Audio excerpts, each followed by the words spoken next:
Brothers and sisters, in gratitude for the wonderful Mes service. frères et sœurs, la reconnaissance, j'aimerais vraiment, j'ai mis ma cravate des vertus en hommage à la présence des jeunes filles qui vient d'être relevée. Mes frères et sœurs, je suis à 70. Les 70 sont appelés à être des messagers, à annoncer la parole du Seigneur telle que nous la recevons des apôtres et des prophètes et de l'Esprit, être des témoins spéciaux du nom du Christ en prêchant l'Évangile dans le monde entier, en édifiant l'Église et en réglant les affaires. J'ai grandi dans une ferme près de Burley, en Idaho. Je suis un véritable paysan d'Idaho. En tant que tel, j'ai appris, premièrement, à travailler. Si l'on ne sème pas, on ne récolte pas. À travailler intelligemment. Si l'on irrigue et si l'on fertilise, on récolte davantage. L'importance de faire les choses au bon moment. Si l'on ne sème pas au bon moment, le gel précoce peut détruire la récolte. À faire ce qu'il faut ou ce qui doit être fait, indépendamment du fait que ce soit agréable, que ce soit ce que l'on préfère ou que ce soit que cela nous arrange ou non. On traite la vache quand elle en a besoin, pas quand on en a envie. À être direct, avec du bétail et des machines, on n'a pas le temps de tourner autour du pot ou de s'inquiéter du politiquement correct. À cet égard, dans tous les endroits où j'étais amené à servir pour l'Église, j'ai souvent posé la question, voulez-vous que je sois direct ou que je mette des gants? D'habitude, les saints choisissent direct, et c'est ce que je serai aujourd'hui. Pour finir, en paysan d'Idaho, j'ai appris à m'en tenir à ce qui est fondamental. Rien n'est plus fondamental pour nous et pour notre doctrine que les vérités énoncées dans le premier article de foi. Nous croyons en Dieu le Père éternel et en son Fils Jésus-Christ et au Saint-Esprit. De plus, il est notre Père céleste qui nous connaît, qui nous aime et veut que nous retournions à lui. Jésus est notre Sauveur et Rédempteur, celui qui par l'expiation a rendu certaine notre victoire sur la mort et notre résurrection, celui qui nous donne la possibilité d'être exaltés et d'avoir la vie éternelle. Le Saint-Esprit est notre consolateur, révélateur, instructeur, témoin et guide. Songez-y, frères et sœurs. Nous ne sommes pas des orphelins spirituels. Nous ne sommes pas seuls. Quels sont les avantages d'avoir des parents et de ne pas être orphelins?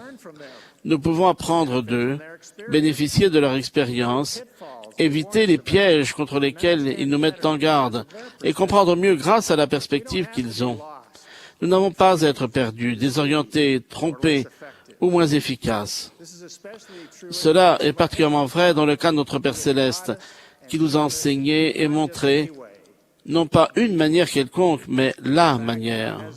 En fait, Dieu a la manière de vivre, d'aimer, d'aider, de prier, d'agir les uns vers les autres, de diriger, de se marier, d'élever des enfants, d'apprendre, de connaître la vérité, de faire connaître l'Évangile, etc.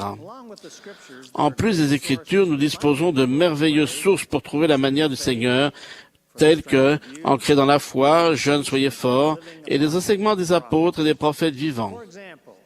Par exemple, il nous a enseigné dans les Écritures, « Car mes pensées ne sont pas vos pensées, et vos voix ne sont pas mes voix, dit l'Éternel. Autant les cieux sont élevés au-dessus de la terre, autant mes voix sont élevées au-dessus de vos voix, et mes pensées au-dessus de vos pensées. » Un des mots de notre époque est que chacun suit sa propre voie. Dans Proverbes, on nous met en garde.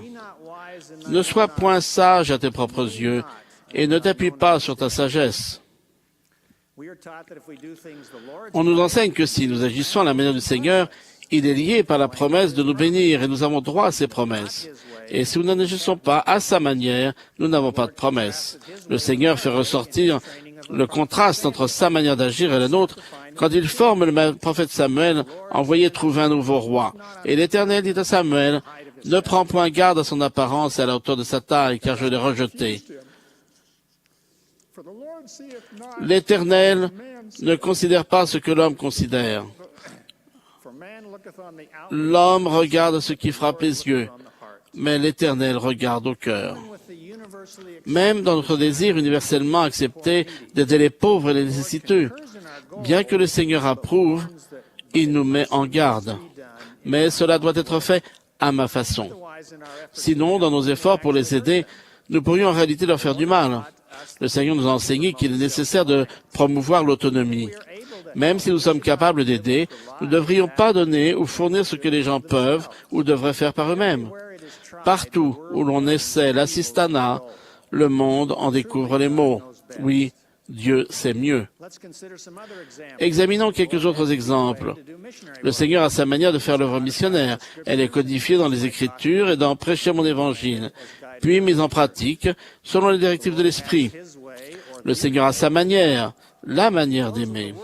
Ceux qui sont du monde disent que ce qui compte véritablement, c'est que deux personnes s'aiment. Notre Père Céleste enseigne que c'est important, mais il va encore plus loin. Il existe une manière et un temps autorisé pour exprimer cet amour. Dès sa jeunesse, Joseph Smith nous avait appris la manière d'agir du Seigneur. Quand on lui a demandé comment il dirigeait l'Église, il a répondu qu'il enseignait des principes corrects et que les membres se gouvernaient eux-mêmes.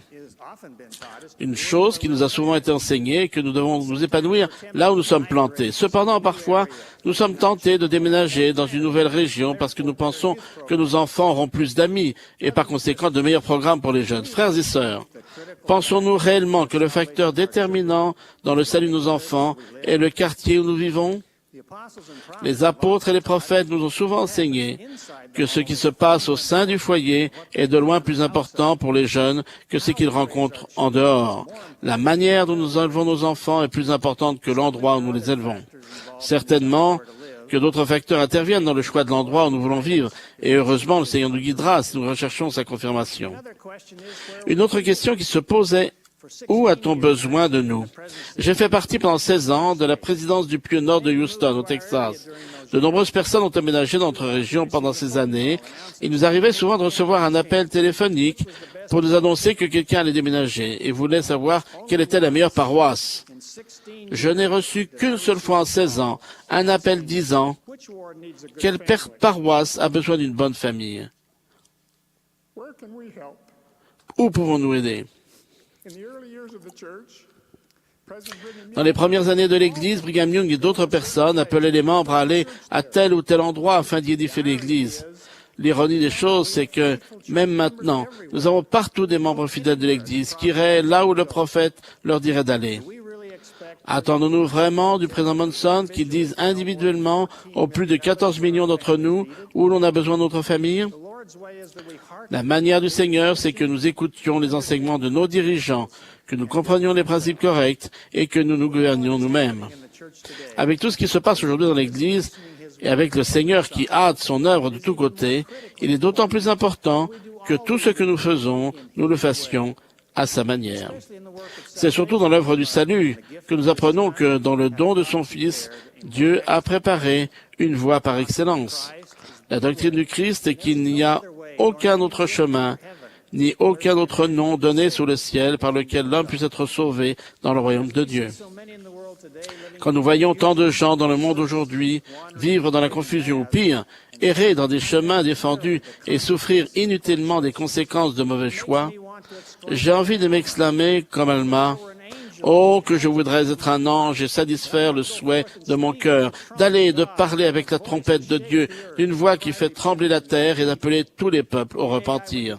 Oui, j'annoncerai à toute âme le plan de rédemption, afin qu'elle se repente et vienne à notre Dieu et à ses manières de faire, afin qu'il n'y ait plus de tristesse sur toute la surface de la terre.